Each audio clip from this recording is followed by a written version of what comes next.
নমস্কার, আমি প্রাপ্ত বসু। আপনারা জানেন আজকে কন্যাশ্রী দিবস, পশ্চিমবঙ্গের গর্বের দিবস।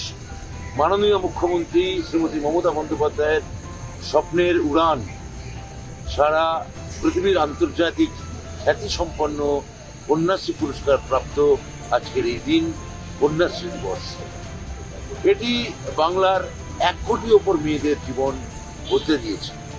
মুখ্যমন্ত্রীর এই প্রকল্প মেয়েদের স্বপ্ন, স্বয়ংভরতা, স্বাবলম্বিতা, তাদের যে মর্যাদাবোধ, তার মানচিত্র বদলে দিয়েছে।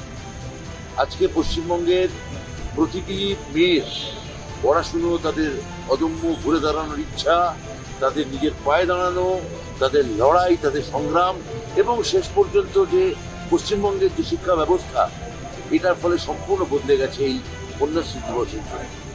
এই 2024-25-এও প্রায় 1 কোটির ওপর মেয়ে, 1 কোটির কাছাকাছি মেয়ে স্কুল শিক্ষায়, প্রাথমিক শিক্ষায়, মাধ্যমিক শিক্ষায়, উচ্চ মাধ্যমিক শিক্ষা এবং উচ্চ শিক্ষায় এই কন্যাশ্রী প্রকল্প 2,500 টাকা প্রায় মাসিক এই বৃত্তি, এটা পশ্চিমবঙ্গের সমস্ত মেয়েদের স্বয়ংভরতা এবং স্বাবলম্বিতায় যে অটোনমাস এডুকেশনাল মাইন্ড, সেইটাকেই একটা নতুন চেহারায় এনে দিয়েছে।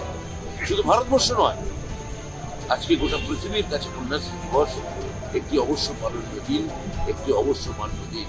ইউনিসেফের আজকে যিনি প্রধান, তিনি আজকে মাননীয় মুখ্যমন্ত্রী আমাদের রাজ্যের প্রধানকে মমতা বন্দ্যোপাধ্যায়কে তিনি শুভেচ্ছা বার্তা জানান।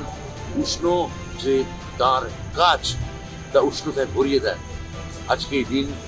এই মুহূর্তে আমি বলছি, বাংলার বিখ্যাত অডিটোরিয়াম, ধনধান্য অডিটোরিয়াম থেকে, তার বাইরে থেকে এক্ষুনি মুখ্যমন্ত্রী তার অনুষ্ঠান করে বেরোলেন। তারপর আমি জানাচ্ছি আপনাদের এই কন্যাশ্রী দিবসে যাবতীয় সবাইকে আজকে শুভেচ্ছা। নমস্কার, ধন্যবাদ।